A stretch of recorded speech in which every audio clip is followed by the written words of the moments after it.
So here let's begin economics chapter number 3, that is poverty as a challenge. So ये जो chapter है काफ़ी easy chapter है, कुछ नहीं है इसमें, केवल हम क्या देखेंगे।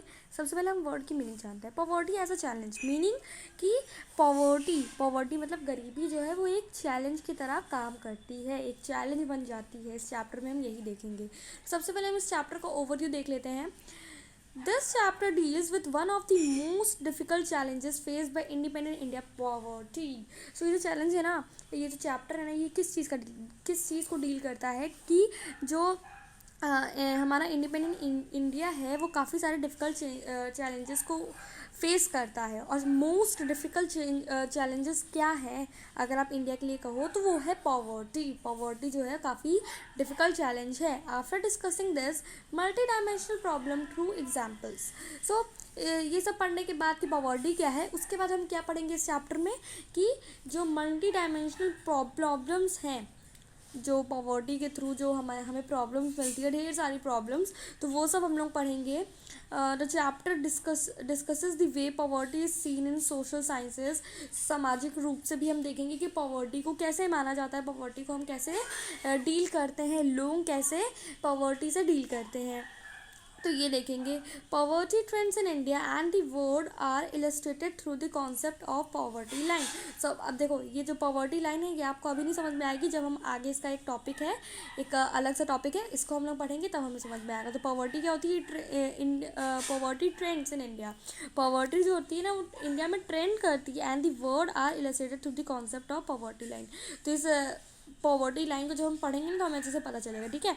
तो हम ये पॉवर्टी लाइन भी पढ़ेंगे, ठीक है। फिर causes of poverty as well as anti poverty measures taken by the government are also discussed. और हम क्या पढ़ेंगे कि पॉवर्टी कैसे होती है, पॉवर्टी मतलब गरीबी कैसे आती है, एज वेल एज और क्या पढ़ेंगे कि एंटी पॉवर्टी मेजर्स मतलब पॉवर्टी ख़त्म करने के लिए क्या क्या कर सकते हैं, टेकन बाय द गवर्नमेंट ने मतलब कि क्या क्या किया है पॉवर्टी को ख़त्म करने के लिए, ये भी हम पढ़ेंगे।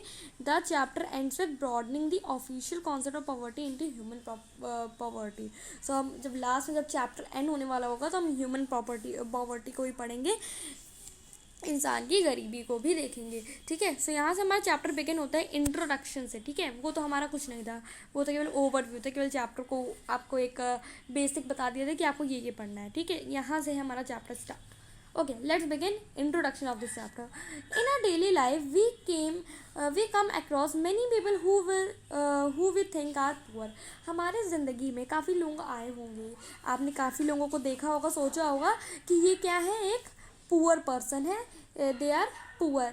दे could be landless labours in villages और people living in over crowded झुग्गीज इन सिटीज़। अच्छा, हम लोग अपनी डेली लाइफ में काफ़ी लोगों को देखते हैं जो कि पुअर हैं, जिनको हम समझते हैं कि हाँ ये कौन इंसान है, ये गरीब इंसान है। और वो क्या हो सकते हैं, कैसे हम सोचते हैं कि वो क्या हो सकते हैं, वो विलेजेस में लैंडलेस लेबर्स हो सकते हैं, मतलब जिनके पास ज़मीन नहीं है विलेजेस में। और जो गरीब पीपल हैं उनके और क्या सिम्टम्स होते हैं कि लिविंग इन ओवर क्राउडेड झुग्गीज इन ऐसे लोग जो झुग्गीज़ में रह रहे हैं, सिटीज़ में झुग्गीज़ में रह रहे हैं, काफ़ी भरी हुई झुग्गीज़ में रह रहे हैं, ओवर क्राउडेड झुग्गीज़ में रह रहे हैं। तो इससे हमें क्या पता चलता है कि वो क्या है, पुअर है, ठीक है। They could be daily wage workers at construction sites और चाइल्ड वर्कर्स इन ढाबास। और क्या हो सकते हैं जो कि जिनको हम समझते हैं कि हाँ ये पुअर हैं, और कौन कौन हो सकते हैं, वो क्या हो सकते हैं कि डेली वेज वर्कर्स मतलब कि जो रोज़ काम करते हैं, रोज़ जिनकी जो कमाई होती है, मतलब कि एक दिन का उनको कितना मिलता है, 500 भी नहीं, जैसे कि 100 रुपये 200 रुपये, तो मतलब इतना मिलता है। फिर सेकेंड, दूसरे दिन में भी ऐसे ही कुछ इतना ही पैसा मिलता है।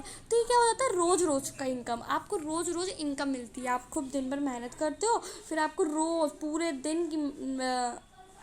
दिन का आपका काम मिला के आपको पैसा मिलता है। रोज़ का यही है कि मतलब आप डेली वेज वर्कर्स हो। एट कंस्ट्रक्शन साइट, जिस कंस्ट्रक्शन साइट्स में जो डेली वेज वर्कर्स होते हैं वो भी पुअर ही होते हैं, क्योंकि वो रोज़ काम करते हैं, भर भर के काम करते हैं, लेकिन पैसा कितना मिलता है, बस कम ही सा मिलता है। फिर चाइल्ड वर्कर्स, और जो चाइल्ड वर्कर्स होते हैं ढाबाज में, जो बच्चे जो काम करते हैं ढाबाज में, सर्व करते हैं, तो वो कौन होते हैं, वो भी तो पुअर ही होते हैं ना। वो कोई प्रोफेशनल मतलब एकदम वैसे रिच तो होते नहीं हैं, उन्हें भी हम क्या समझते हैं, वो भी हैं poor. They could also be beggars with children in tatters. तो वो क्या हो सकते हैं? अब पुअर पीपल का एक और सिम्टम, काफ़ी बड़ा सिम्टम है कि वो एक बेगर। अगर आप एक भिखारी को देखोगे तो भिखारी को भी आप यही सोचोगे कि हाँ वो क्या है, एक पुअर पीपल है। अच्छा, children in tatters, we see poverty all around us. मतलब हमने इतनी सारी चीज़ें पढ़ी, हमने काफ़ी सारी चीज़ें अभी देखी और काफ़ी सारी चीज़ें हम देखते भी हैं हमारे। तो हमने क्या जाना कि हमारे अराउंड, हमारे आसपास काफ़ी ज़्यादा पॉवर्टी की प्रॉब्लम है, मतलब गरीबी काफ़ी ज़्यादा है हमारे अराउंड। ओके, और ओके, अब in fact every fourth person in India is poor.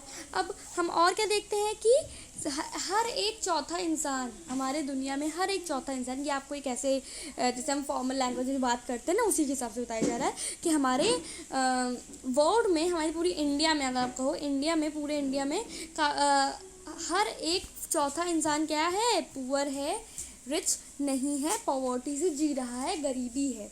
Now this means roughly 270 million or 27 crore people in India live in poverty 2011 to 2012। अच्छा, इसका क्या मतलब हमें पता चलता है कि अगर हम रफली देखें तो 270, मतलब 270 मिलियन कह लो, 270 मिलियन कह लो या फिर 27 करोड़ कह लो, इतने लोग इंडिया में पॉवर्टी से जी रहे हैं। अगर हम 2011 और 2012 तक की बात करें तो इतने सारे लोग जो हैं वो पॉवर्टी में है, गरीबी में है। This also means that India has the largest single concentration of the poor in the world. इससे हमें क्या पता चलता है कि इंडिया में काफ़ी सारे पुअर मतलब लोग हैं और पॉवर्टी बहुत ज़्यादा है। This illustrates the seriousness of the challenge. और मतलब कि ये चीज़ हमें क्या दिखाती है कि पॉवर्टी एक काफ़ी सीरियस चैलेंज है, राइट। सो ये तो हो गया हमारा इंट्रोडक्शन। ना हम लोग ये जो पॉवर्टी को और अच्छे से समझेंगे इन 2 टिपिकल केसेस से। हम 2 टिपिकल एग्जांपल्स आप कह सकते हो लेंगे पॉवर्टी के, जिससे हमें पता चलेगा कि पॉवर्टी जो है उससे मतलब पॉवर्टी क्या होती है। अभी अगर मैं आपसे ऐसे ही नॉर्मल अगर मैं आपसे भी क्वेश्चन पूछूं कि व्हाट इज़ पॉवर्टी, ठीक है, तो आप क्या कहोगे कि गरीब लोग, पॉवर्टी, जो इंसान एजुकेटेड नहीं है, आप इतना कुछ नहीं बताओगे, आप केवल इतना कहोगे कि गरीब है भाई, कुछ नहीं करते, सब्जी बेचते हैं, भिखारी बैठे हैं, तो वो पॉवर्टी है, वो गरीबी है। तो ये चीज़ नहीं है। तो नहीं, ये पॉवर्टी की एक डेफिनेट डेफिनेशन आप नहीं कहोगे इसे। ये पॉवर्टी की एक डेफिनेट डेफिनेशन नहीं है जो कि मतलब कि आप ऐसे ही कह दो कि पॉवर्टी में बस वही गरीबी है, लोग ऐसे रह रहे हैं, ऐसे रह रहे हैं, तो वो एक डेफिनेट पॉवर्टी की डेफिनेशन नहीं हुई। अगर हम इन 2 केसेस को पढ़ेंगे ना, अर्बन केस मतलब जो सिटीज़ में केस है, मतलब सिटीज़ में देखेंगे कि गरीबी का केस ऐसा नहीं है कि केवल रूरल एरियाज़ में ही पॉवर्टी है, गरीबी है, ऐसा नहीं है, गाँव वाले एरिया में भी है। और ये देखो रूरल एरिया का भी एक केस दिया हुआ है, एक इंसान का केस दिया हुआ है, वैसे ही उसी तरह से हमारा अर्बन केस मतलब जो सिटीज़ है वहाँ पे भी पॉवर्टी है। ऐसा नहीं है कि वहाँ एकदम सब रिच भरा है, सबके पास पैसा, ऐसा कुछ नहीं है, ठीक है। तो अब ये जब 2 केसेस पढ़ेंगे ना तो इसके बाद हमें पॉवर्टी जो है ना एकदम अच्छे से समझ में आ जाएगा। हमारे दिमाग में ना ऐसी वैसी पॉवर्टी अगर हमने आपसे पूछ लिया तो आप ऐसे ही नहीं कह दोगे कुछ भी, आप ऐसे ही सिंपल सा कोई भी डेफिनेशन नहीं दे दोगे, आपके पास काफ़ी सारी चीज़ें होंगी पॉवर्टी को डिफाइन करने के लिए। ओके, चलिए लेट्स बिगिन। अर्बन एरिया मतलब अर्बन केस है ये, तो मतलब सिटीज़ से रिलेटेड केस है। तो देखते हैं। 33-year-old Ram Saran works as a daily wage laborer in a wheat flour mill near Ranchi in Jharkhand। अच्छा, 33 ईयर का एक ओल्ड पुराना बूढ़ा, आप कह सकते हो बूढ़ा, राम सरन है, बूढ़ा भी नहीं है, 33 सही है चलो हो गया, कोई बात नहीं, उसकी एज बताइए मैंने ओल्ड कह दिया उसे। तो 33 ईयर्स का राम सरन है जो कि डेली वेज लेबरर है, मतलब कि रोज़ रोज़ वो कमाता है पैसा, मतलब एक दिन का उसे इतना मिलता है, वैसे दूसरे दिन का उसे इतना मिलता है, मतलब मंथली नहीं उसको पैसे मिलते हैं, उसको डेली पैसे मिलते हैं, वैसा वाला। तो डेली वेज लेबरर है इन अ व्हीट फ्लोर मिल। तो व्हीट फ्लोर की मील में वो काम करता है जो कि रांची में है, रांची के पास है, नियर झारखंड, इन झारखंड, रांची झारखंड में है ना, तो झारखंड में। Okay, now he manages to earn around 1500 a month when he finds employment. तो उसे जब काम मिल जाता है ना, मतलब कि ऐसा होता है ना कि उसे कभी काम मिला नहीं मिला, तो जब उसे काम मिलता है ना तो कम से कम 1500 रुपये मंथली, अगर आप देखो मंथ के हिसाब से देखो तो 1500 रुपये कमा ही लेता है, विच इज़ नॉट ऑफन, जो कि ज़्यादा नहीं है। क्या चीज़ ये मैंने इसके लिए नहीं कहा, मैंने इसके लिए कहा ही फाइंड्स एम्प्लॉयमेंट, उसे कभी एम्प्लॉयमेंट मिल जाती है जो कि कंफर्म नहीं है कि उसे एम्प्लॉयमेंट मिलेगी, मतलब कि उसको जॉब मिलेगी, मैंने इसलिए कहा। Okay, now, the money is not enough to sustain his family of six, that includes his wife and 4 children aged between 12 years to 6 months. तो ये चीज़ देखो सही नहीं है, मतलब जो उसके पास जितने पैसे आते हैं ना, कि वो मंथली जो 1500 ले लेता है, 1500 कमा लेता है, उतना मनी उसके लिए नहीं है, मतलब उतना मनी उसके लिए सूटेबल नहीं है। क्यों? क्योंकि उसके परिवार में 6 लोग रहते हैं, एक तो वो खुद और एक उसकी वाइफ और 4 चिल्ड्रन, 4 बच्चे रहते हैं जिनकी एज भी दी है आपको 12 years to 6 months, मतलब कि 6 महीने तक के भी बच्चे उसके घर में हैं, 12 साल तक के। नाउ अब देखते हैं इनकी क्या प्रॉब्लम है। He has to send money home to his old parents who live in a village near Ramgarh. अब पहली बात तो ये कि उसकी फैमिली जो है वो 6 मेंबर्स की है, और 6 मेंबर्स 1500 रुपये में गुजारा नहीं कर पाते। ऊपर से बात आती है कि वो अपने पेरेंट्स के लिए भी पैसा देता है। अब देखो क्या है कि he has to send money home to his old parents, अपने बूढ़े माता पिता को भी वो पैसा सेंड करता है, who live in a village, जो कि एक विलेज में रहते हैं जो कि रामगढ़ के पास है। ठीक है। हिज फादर अ लैंडलेस लेबरर, उनके फादर कौन है, क्या नाम था इनका, रामचरण। हाँ, रामचरण के फादर कौन है, वो एक लैंडलेस लेबरर है, मतलब कि उनके पास ज़मीन नहीं है। डिपेंड्स ऑन रामचरण, जो कि किस में डिपेंडेंट है, उनके फादर किस पर डिपेंडेंट है, रामचरण पर डिपेंडेंट है, मतलब कि रामचरण ही उन्हें पैसे वैसे भिजवाता है। और एक और लोगों के ऊपर डिपेंड है जो कि उनके ब्रदर, मतलब कि रामचरण के जो भाई है, जो कि कहाँ रहता है, जो कि हाज़री बाग में रहता है। अच्छा, जो कि हाज़री बाग में रहता है, उनका भाई रामचरण का भाई जो है, जो कि हाज़री बाग में रहता है, और रामचरण, ये दोनों जो है ना, मतलब उनके जो बेटे हैं, ये दोनों अपने पेरेंट्स के व्यवस्था को फुलफिल करते हैं। ओके, मतलब कि उन्हें पैसा भिजवाते हैं। अकेले रामचरण ही नहीं करते, उनके ब्रदर भी करते हैं, जो कि हाज़रा बाग में रहते हैं, हाज़री बाग में रहते हैं, for sustenance. Ramsaran lives in a one-room rented house in a crowded basti in the outskirts of the city. अब रामचरण जो है, रामचरण कहाँ रहते हैं, रामचरण एक रूम पे, एक रेंटेड रूम में रहते हैं, जो उन्होंने एक रूम कमरा लिया हुआ है, रेंट में एक कमरा लिया हुआ है, वहाँ रहता है। इन अ क्राउडेड बस्ती, जो कि एक काफ़ी भीड़ भाड़ वाली बस्ती में रहते हैं, वो एक भीड़ भाड़ वाली कहाँ रहते हैं, बस्ती में रहते हैं। और इन दी आउटस्कर्ट ऑफ द सिटी, मतलब कि सिटी के बाहर, मतलब सिटी में ही है लेकिन अब थोड़ा आउटस्कर्ट्स, मतलब निकले हुए हैं सिटी से बाहर टाइप में। It's a temporary shack built of bricks and clay tiles. अब उनकी जो टाइल्स, मतलब जो ज़मीन है वो क्ले से बनी हुई है, उनके घर की बात की जा रही है, उनकी जो घर की जो ज़मीन है वो क्ले से बनी हुई है, और हाँ, जो उनकी दीवारें हैं वो ब्रिक से ही बनी हुई हैं। ठीक है।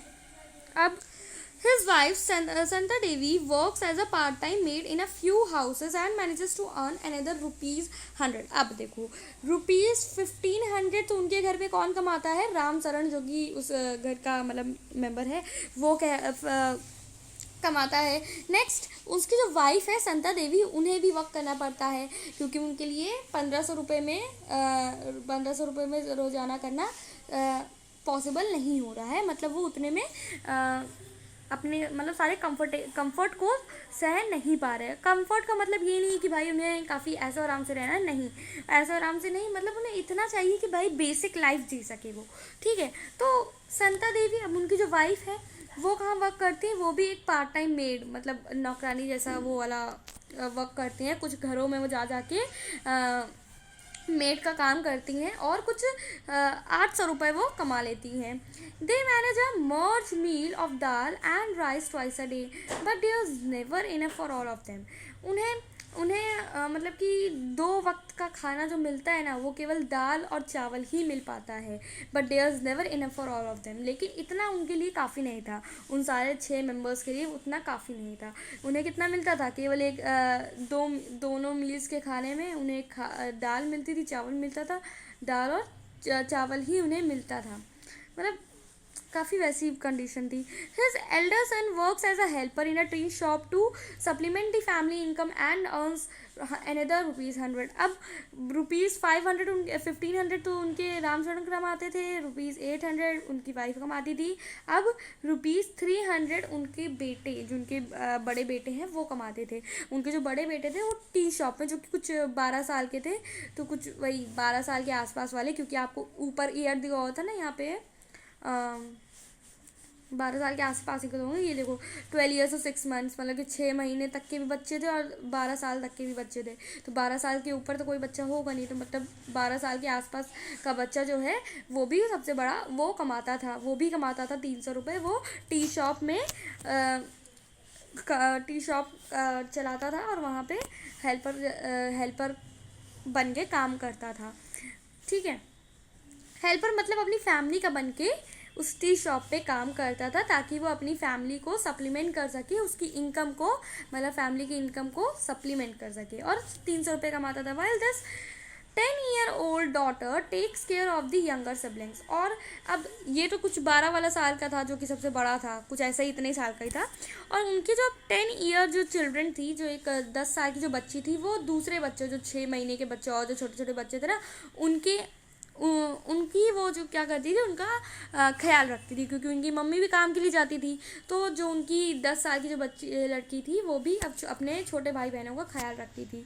None of the children go to school. अब उनमें से हमें क्या पता चलता है कि उनमें से कोई भी बच्चे स्कूल नहीं जाता। They have only 2 pairs of hand me down clothes each. अब सबके पास केवल 2 पेयर कपड़े थे, 2 से ज़्यादा कपड़े नहीं थे। और new ones are brought only when the old clothes become अनवियरेबल।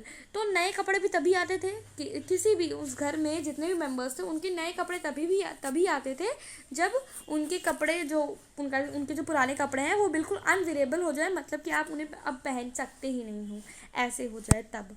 Shoes are a luxury. और शूज़ उनके लिए तो भाई लग्जरी था, मतलब लूज शूज़ तो मतलब बात ही नहीं है, उनके लिए काफ़ी महंगी चीज़ थी शूज़ उनके लिए अफोर्डेबल, मतलब यही कहा जा रहा है कि शूज़ उनके लिए अफोर्डेबल तो बिल्कुल नहीं था, उनके लिए एक लग्जरी का काम करता था शूज़। तो शूज़ की तो बात ही नहीं की जा सकती। अब the younger kids are undernourished, they have no access to health care when they fall इल।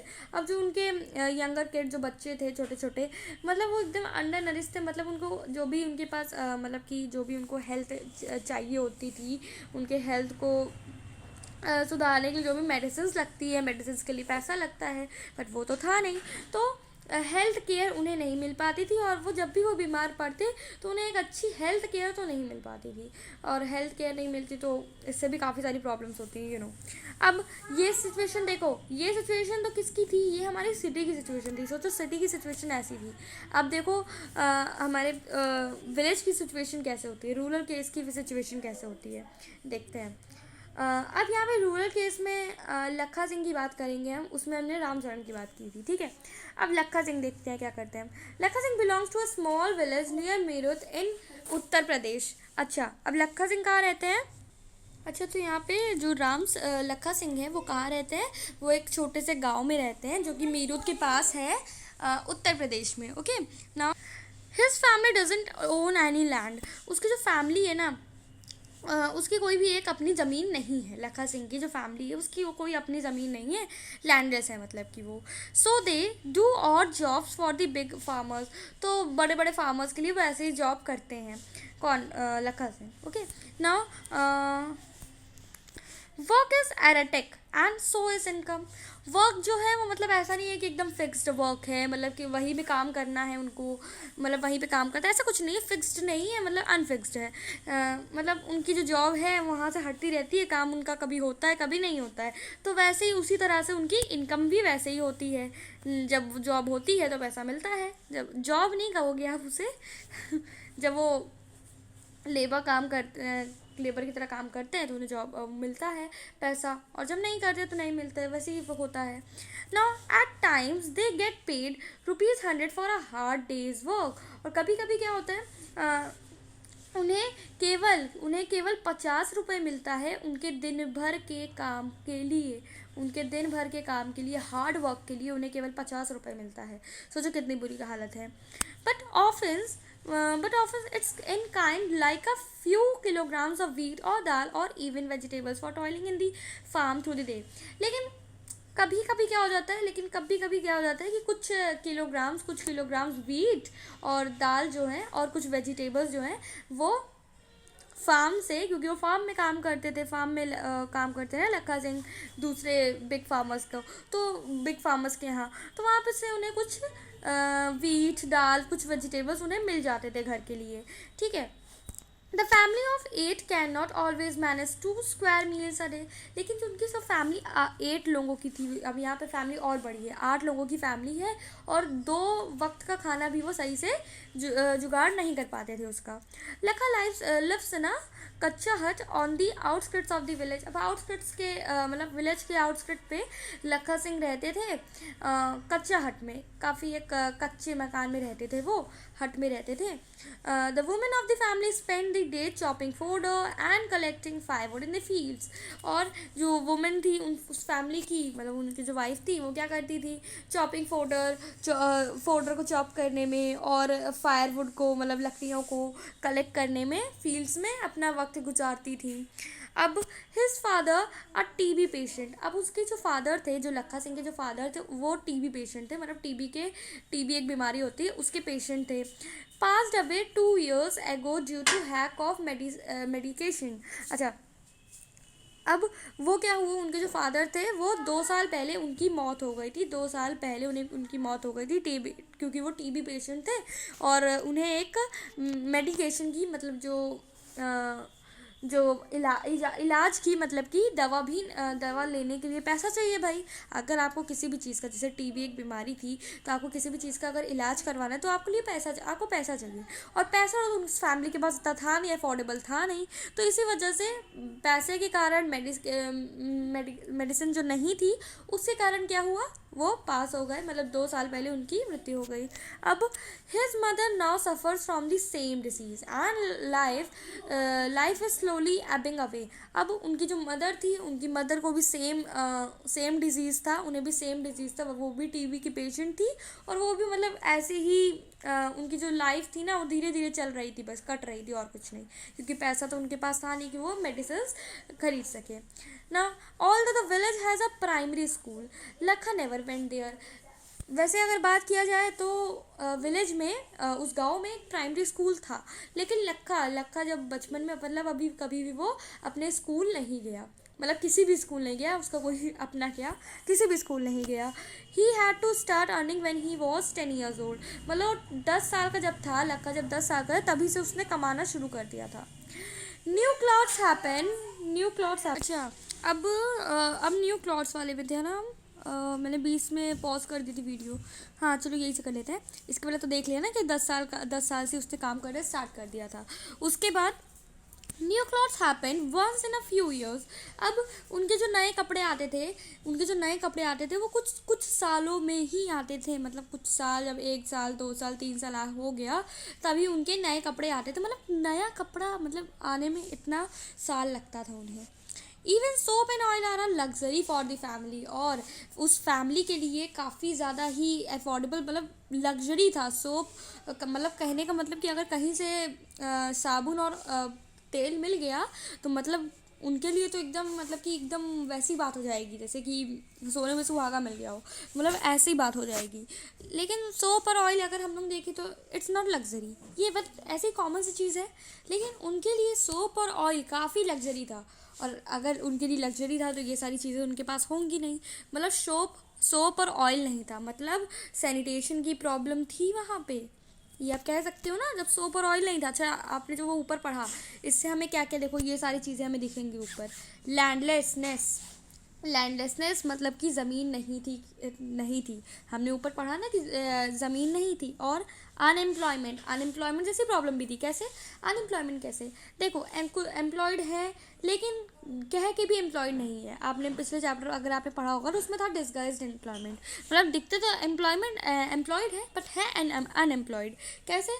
मतलब काम तो कर रहे हैं बट वैसा, मतलब कि पीछे से काम कर रहे हैं कि दिख भी नहीं रहा कि भाई आप काम कर रहे हो, और अनएम्प्लॉयड जैसा ही लग रहा है कि आप कुछ काम नहीं कर रहे हो ना। Size of families size of families भी काफ़ी ज़्यादा मैटर करती है गरीबी के कारण, गरीबी के लिए। क्यों साइज़ ऑफ फैमिलीज़? क्यों? अगर अगर जस्ट इमेजिन, अगर यहाँ पे अगर हम रूरल केस में, ये जो लखन सिंह वाली केस था उसमें देखें, तो अगर 8 लोग ना होते घर में, मेम्बर्स इतने ना होते, समझ लो कि इतने जैसे इनमें से समझ लो कि 4 बच्चे थे, तो अगर 4 भी बच्चे नहीं, इनमें से समझ लो 8 में से 6 बच्चे थे, तो अगर 6 बच्चे में से अगर केवल एक ही बच्चा होता तो कितने लोग होते? केवल 3 लोग होते, है ना। तो इससे क्या होता कि हाँ, वो थोड़ा सा अफोर्ड कर लेते और बच्चों को पढ़ा, एक जो बच्चा है उससे क्या कर सकते हैं? एजुकेट कर सकते हैं। लेकिन अब इतने ढेर सारे बच्चे, तो क्या आप उन्हें एजुकेट कर पाओगे? वो भी इतनी ज़्यादा गरीबी में नहीं।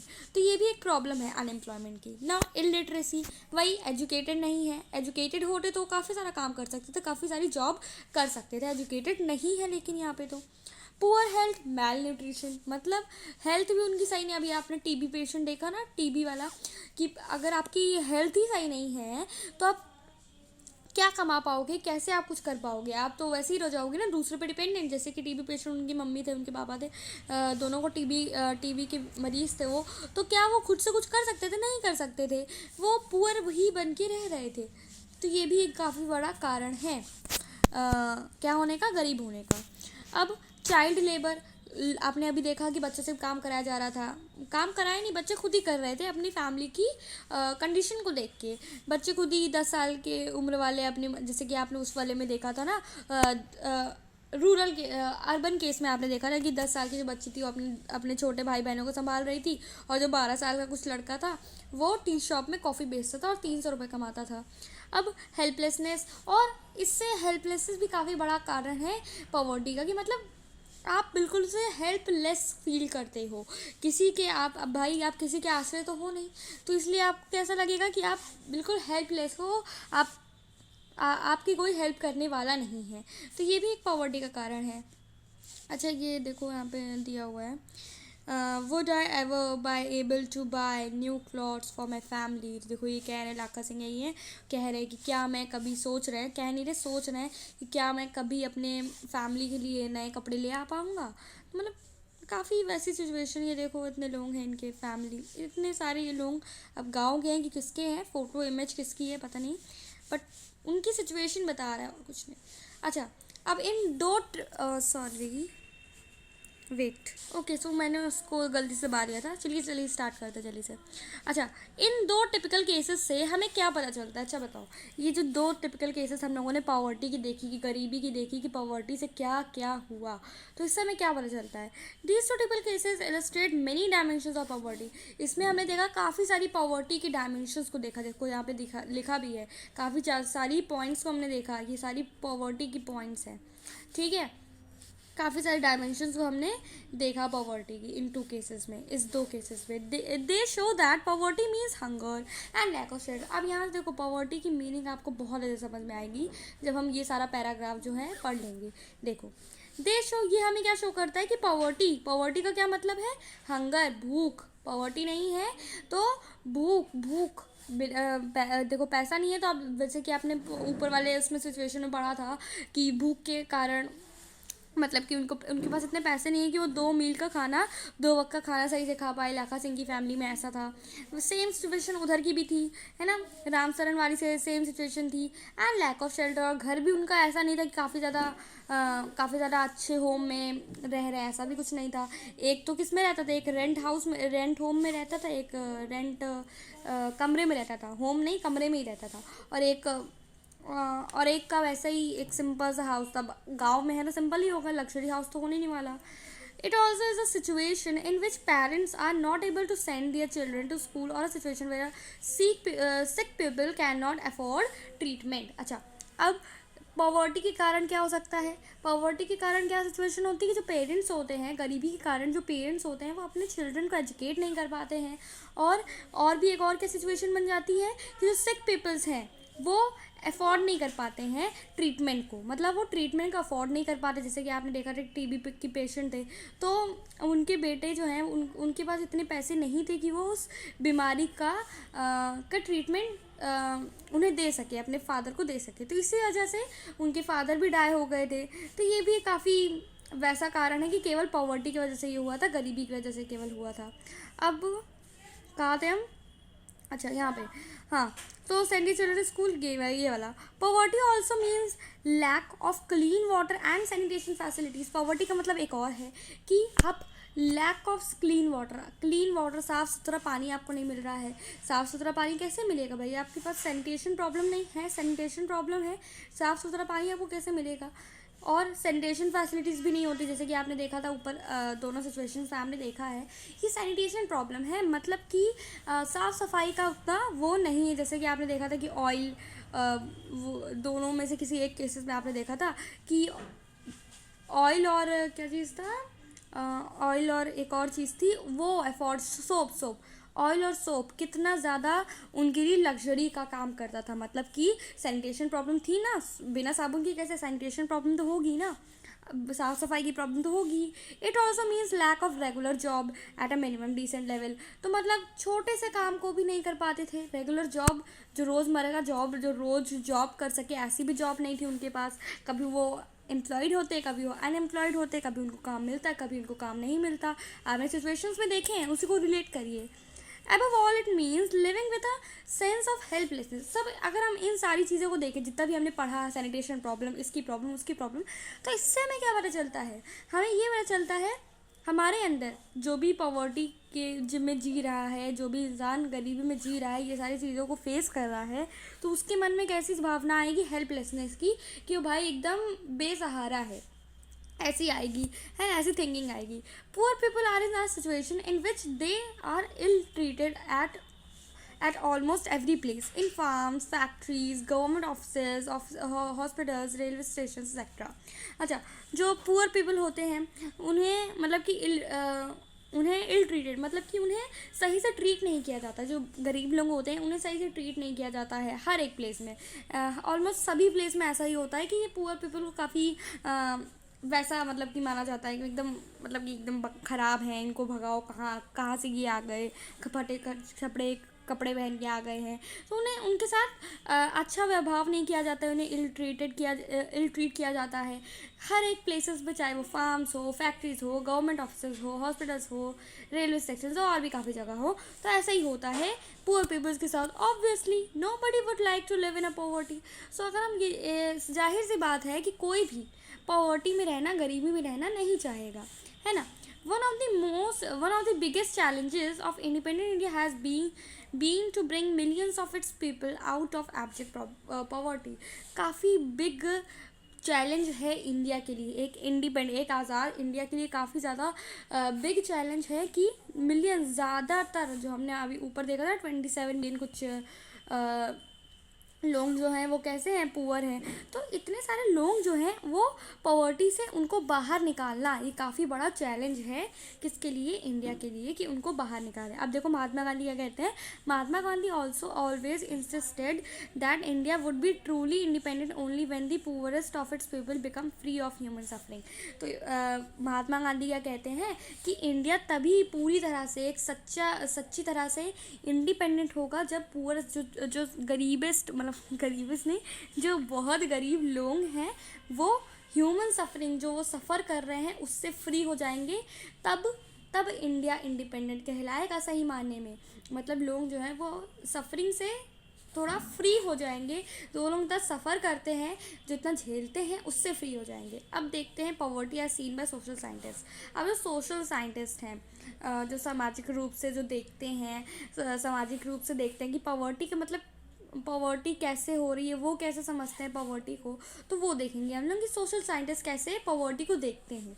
अच्छा, since poverty has many facets, अगर हम अभी देखें तो पॉवर्टी के काफ़ी सारे फेस हैं, है ना, काफ़ी सारी चीज़ें हैं, सैनिटेशन प्रॉब्लम, ये प्रॉब्लम, वो अभी हमने ऊपर सारी चीज़ें पढ़ी हैं, है ना, पॉइंट्स पढ़ा है हम लोगों ने। तो ये सारी प्रॉब्लम्स किसकी है, पॉवर्टी की वजह से होती है। Social scientist look at it through a variety of indicators, तो सोशल साइंटिस्ट जो होते हैं ना उसे काफ़ी सारी चीज़ों में देखते हैं, काफ़ी सारी वेराइटीज़ में देखते हैं पॉवर्टी को। Use the indicators use relate two levels of income and consumption. अब वो लोग गरीब हैं, वो कैसे मानते हैं कि लोग गरीब है, किस चीज़ को रिलेट करके कि उनके पास इनकम कितनी है, उससे वो जानते हैं कि लोग गरीब हैं या नहीं है। तो अगर उनके पास ज़्यादा इनकम होगी तो जाहिर सी बात है लोग गरीब नहीं होंगे, वो इंसान गरीब नहीं होगा, अमीर होगा। और अगर इनकम कम है तो हाँ, उसके उसकी वो गरीबी झेल रहा है। और कंजप्शन मतलब कि वो कितना कंज्यूम कर रहा है, कितना ले रहा है, उसके पास कितना है, तो इससे भी हमें पता चलता है। अब लोगों की लिविंग को देख के आप समझ सकते हो कि वो गरीब है या अमीर है ना। तो ये सोशल साइंटिस्ट ने ऐसा कुछ सोचा, उन्होंने ऐसे इस नज़रिए से देखने की कोशिश की कि हाँ अब ये इंसान गरीब है। But now poverty is looked through other social indicators like literacy level, lack of general resistance due to malnutrition. अच्छा, अब जो है ना पॉवर्टी को अब दूसरे नज़रिए से देखने लगे हैं लोग, मतलब कि अब सोशल इंडिकेटर्स जो है वो दूसरे नज़रिए से पॉवर्टी को देखते हैं। किस नज़रिए से, उनकी एजुकेशन लेवल को, लिटरेसी लेवल को, मतलब उनकी जो एजुकेटेड हैं, अगर एजुकेटेड है तो भाई पॉवर्टी गरीबी वो नहीं झेल पाएंगे, क्योंकि गरीबी नहीं झेलेगा। अगर कोई पर्सन एजुकेटेड है तो क्या वो गरीबी झेलेगा? नहीं भाई, वो एजुकेटेड है, वो जॉब कर लेगा, काम कर लेगा, है ना। तो कहाँ से वो गरीबी झेलेगा? तो इस मायने में भी अब पॉवर्टी को देखा जाने लगा है कि हाँ अब इंसान ये गरीब है या नहीं है। Lack of general assistance due to malnutrition, जो मैल न्यूट्रिशन, ये देखो यहाँ पे मैंने अभी आपको यहाँ पे बताया था ना, ये मैल न्यूट्रिशन, ये मैल न्यूट्रिशन मतलब कि मैल न्यूट्रिशन मतलब पुअर हेल्थ, मतलब जो हेल्थ होती है, जो लोगों की हेल्थ होती है वो पुअर होती है, मतलब पुअर हेल्थ। अब एक इंसान की पुअर हेल्थ है तो उसके पास तो गरीबी होगी ना। कोई एक अकेला इंसान रह रहा है, एक अकेला इंसान एक घर में रह रहा है और वो काफ़ी ज़्यादा बीमार है, और अगर वो बीमार है, उसकी हेल्थ अच्छी नहीं है, तो क्या वो रिच होगा? तो क्या वो रिच होगा? नहीं, वो पुअर होगा। क्यों? वो पुअर क्यों होगा? वो पुअर इसलिए होगा क्योंकि भाई वो बीमार है और कुछ कर नहीं सकता। वो बीमार है तो चाहे वो पढ़ाई लिखा क्यों ना, वो कुछ नहीं कर पाएगा, है ना। तो ये भी इससे भी हम देख सकते हैं कि एक इंसान गरीब है या नहीं। Lack of access to health care, अब उनकी हेल्थ केयर को भी देख के वही चीज़ है कि हम उनकी हेल्थ केयर की उनकी हेल्थ कैसी है, उससे भी हम लोगों को गरीब हैं या नहीं उससे समझ सकते हैं। Lack of job opportunities, job, अब अगर एक इंसान के पास जॉब है, अच्छी खासी जॉब है, तो जाहिर सी बात है वो थोड़ा कॉमन होगा, मतलब अपनी लिविंग को बेटर कर पाएगा जिसके पास जॉब है। नहीं है तो वो क्या है, वो पॉवर्टी में है, गरीबी झेल रहा है। और इससे भी हम जान सकते हैं lack of access to safe drinking water, sanitation etcetera, और सेफ ड्रिंकिंग वाटर, जिनके पास साफ ड्रिंकिंग वाटर नहीं है, पीने का पानी साफ़ नहीं है, सैनिटेशन प्रॉब्लम है, तो वो तो गरीब है ही ना भाई, कि गलत पानी जानबूझ के नाली का पानी पी रहा है। अगर कोई इंसान, कोई एक पर्सन अमीर है तो क्या वो नाली का पानी या फिर आप नल का पानी पिएगा? वो नल का पानी नहीं पिएगा, वो किसका पानी पिएगा? प्योरीफायर का पानी पिएगा, राइट। तो इससे भी हम जान सकते हैं कि एक पर्सन जो है वो पॉवर्टी में है या फिर नहीं है। Now analyse of poverty based on social exclusion and vulnerability is now becoming very common. अच्छा, अब हमें अगर सब पॉवर्टी को अच्छे से समझना है, एनालाइज करना है, तो ये दोनों जो पॉवर्टी है वो दो चीज़ें पे डिपेंड करती है। सोशल एक्सक्लूजन पे, मतलब सामाजिक रूप से एक्सक्लूजन, मतलब अगर ये समाज है, समझ लो इट इज़ समाज, नहीं फिर से, अगर ये एक समाज है, यहाँ पे सारे लोग रहते हैं, ठीक है। अब यहाँ पे कैसे लोग रहते हैं? रिच पीपल रहते हैं, एजुकेटेड पीपल रहते हैं। तो अगर आप यहाँ पे रहने चले जाते हो, यू आर पुअर, और आप यहाँ पे रहने चले जाते हो, तो रिच पीपल क्या कहेंगे? भाई ये कहाँ से आ गए हमारे यहाँ? वो तुम्हें क्या समझेंगे? वो हमें समझेंगे कि हम क्या हैं, एक चोर हैं, या फिर आप कुछ ऐसे ही वो समझेंगे। रिच पीपल्स जो होंगे वो कुछ ऐसे ही समझेंगे। तो क्या कहेंगे कि भाई तुम अपनी जगह पे रहो, हमारे साइड में मत आओ, यहाँ पे तो हम एजुकेटेड हैं, तुम अनएजुकेटेड हो, तुम्हारी वजह से गंदा असर पड़ेगा। तो पुअर पीपल को कहाँ कर देते हैं? पुअर पीपल को एक्सक्लूड कर देते हैं, एक्सक्लूड कर देंगे। अब पुअर पीपल कहाँ रहेगा? वो उस जगह पे रहेगा जहाँ पे उसी के जैसे लोग रह रहे हैं, क्योंकि और किसी जगह पे तो वो जा नहीं पाएगा, है ना। और किसी रिच जगह पे जहाँ पे लोग रहते हों वहाँ तो वो जा नहीं पाएगा, उसे कहाँ जाना पड़ेगा, अपने जैसे लोगों के पास जाना पड़ेगा, मतलब कि एक पुअर जगह पे जहाँ पे पुअर लोग रहते हैं वहाँ जाएगा, और कुछ पुअर सोसाइटीज़ बन जाएंगी। तो इसी तरह से सोसाइटीज़ भी रिच और पुअर में क्या हो गई, ये डिवाइड हो गई है, क्योंकि रिच पीपल जो होते हैं वो पुअर पीपल को अपनी सोसाइटी में रखने नहीं देते। और अगर पुअर पीपल रिच पीपल की सोसाइटी में अगर सब लोग मिल के रहेंगे तो क्या होगा, इससे क्या होगा, जो पुअर पीपल होंगे वो भी अपने बच्चों को एजुकेट करेंगे रिच पीपल को देख के, और भी बाकी चीज़ें करेंगे रिच पीपल को देख के। सैनिटेशन की प्रॉब्लम उनको नहीं होगी, धीरे धीरे वो अपने आप में चेंजेस लाएंगे और रिच की तरह बनने की कोशिश करेंगे। तो ये चीज़ होगा। लेकिन नहीं, सब लोग क्या कर लेते हैं, एक्सक्लूजन कर लेते हैं कि रिच भाई इधर हैं, पुअर भाई इधर हैं, हम दोनों दूर दूर हैं, हम दोनों कुछ एक नहीं हैं, हम लोग अलग हैं। तो यही होता है सोशल एक्सक्लूजन। तो मैंने आपको सोशल एक्सक्लूजन वैसे पढ़ा ही दिया है, अब इसके एक बार जल्दी से लाइन टू लाइन देख लेते हैं। According to this concept, poverty must be seen in terms of the poor having to live only in a poor surrounding with other people, poor people. यही चीज़ है कि पॉवर्टी, अगर गरीबी है, तुम गरीब हो तो तुम पुअर सराउंडिंग में ही रहोगे। अगर तुम गरीब इंसान हो तो तुम गरीब सराउंडिंग में ही रहोगे, जहाँ पे गरीब लोग हैं तुम वहीं पे जाओगे, वही उसी सोसाइटी में तुम जा पाओगे और कहीं नहीं जा पाओगे। Excluded from enjoying social equality और better off people in better surroundings. और तुम जो बेटर सराउंडिंग्स हैं, जो रिच पीपल्स हैं, या फिर कह दो जो बेटर सराउंडिंग्स हैं, वहाँ तुम रह नहीं पाओगे, क्योंकि वहाँ पे तुम्हारी मतलब सब लोग तुम्हें क्या कर देंगे, वहाँ से एक्सक्लूड कर देंगे, तुम्हें वहाँ से हटा देगा। तो जब वो आपको वहाँ से हटा देंगे तो जो सोशल इक्वालिटी है, जो सामाजिक रूप से सब लोग कहते हैं ना कि सामाजिक रूप से इक्वालिटी होनी चाहिए, इक्वल होने चाहिए, सारे लोग इक्वल हैं, तो इससे तुम एक्सक्लूड हो जाओगे, इससे हम क्या हो जाएंगे, एक्सक्लूड हो जाएंगे, हट जाएंगे, इससे एक्सक्लूशन हो जाएगा हमारा। हम इक्वालिटी मतलब हमारे अंदर इक्वालिटी नहीं रह जाएगी, रिच अलग पुअर अलग, हम लोग कहाँ एक इक्वल हैं, हम लोग तो अलग है, हमारे बीच दीवार खड़ी है। अब सोशल एक्सक्लूजन कैन बी यहाँ पे social exclusion can be both a cause as well as a consequence of poverty in the usual sense। अगर हम usual sense में देखें तो social exclusion क्या है, ये मतलब कि आप एक सोसाइटी, वही चीज़ है कि अगर आप एक सोसाइटी है रिच पीपल की या फिर बेटर लिविंग लोगों की, वहाँ पे तुम जाओगे, वहाँ पे रहने के लिए जाओगे कि भाई हम भी वहीं पे रहेंगे, तो रिच पीपल क्या कहेंगे कि भाई तुम अपनी जगह पे जाके रहो, यहाँ से हट जाओ, तो तुम वहाँ चले जाओगे और कहाँ रहोगे, वैसी जगह पे, वैसी जगह ढूंढोगे जहाँ पे तुम्हारे जैसे लोग रहते हो। फिर रिच अलग हो जाएंगे, पुअर अलग हो जाएंगे। और अगर तुम पुअर जो है वो रिच के पास ही होते, समझ लो रिच पुअर सब सेम एक साथ रहते, तो क्या होता, पुअर अपने में बदलाव लाते धीरे धीरे, वो रिच पीपल्स को देख देख के थोड़ा ऊपर बढ़ने की कोशिश करते हैं, अपने बच्चों को एजुकेट करते हैं, और ऐसी ही बहुत सारी चीज़ें होती जिससे पुअर भी रिच में कन्वर्ट हो जाता है और पॉवर्टी होती ही ना, पॉवर्टी कम हो जाती है ना। लेकिन ऐसा तो हुआ नहीं, तो यही यूजुअली सेंस में यही चीज़ लिखी हुई है। Broadly it is a process through which individuals और groups of are educated from facilities excluded है। ओके, अब अगर हम ऊपर से देखें तो एक ऐसा प्रोसेस है, ये जो सोशल एक्सक्लूजन, ये एक ऐसा प्रोसेस है जो एक इंसान को, एक इंडिविजुअल पर्सन को या फिर एक ग्रुप को क्या कर देता है, हर एक फैसिलिटीज़ से, जितनी भी फैसिलिटी सुविधाएं हैं, बेनिफिट से, अपॉर्चुनिटीज़ से क्या कर देता है, अलग कर देता है। That others their betters enjoy. और जो दूसरे लोग हैं तुमको तो अलग कर दिया भाई कि तुम लोग क्या हो, एक अच्छे नहीं हो तुम, मतलब कि पुअर हो तो तुम पुअर रहो। अब जो भी अच्छी अच्छी फैसिलिटीज़ है वो कितने मिल रही है, रिच पीपल्स को मिल रही, सारी फैसिलिटीज़, पानी की, सैनिटेशन की, सबकी फैसिलिटीज़ के लिए मिल गई, इन्हें मिल रही है, और वो क्या कर रहे हैं, इन्जॉय कर रहे हैं। A typical example of the working of the caste system in India in which people belonging to certain caste are excluded from the equal opportunities. अब जितनी भी इक्वल अपॉर्चुनिटीज़ लोगों को मिलती है कि एक समान सबको मिलना चाहिए, तो वो किसके पास चली जाएगी, केवल रिच पीपल के पास चली जाएगी। पुअर पीपल तो वही कोने में एक जगह बना के रह लेंगे, है ना।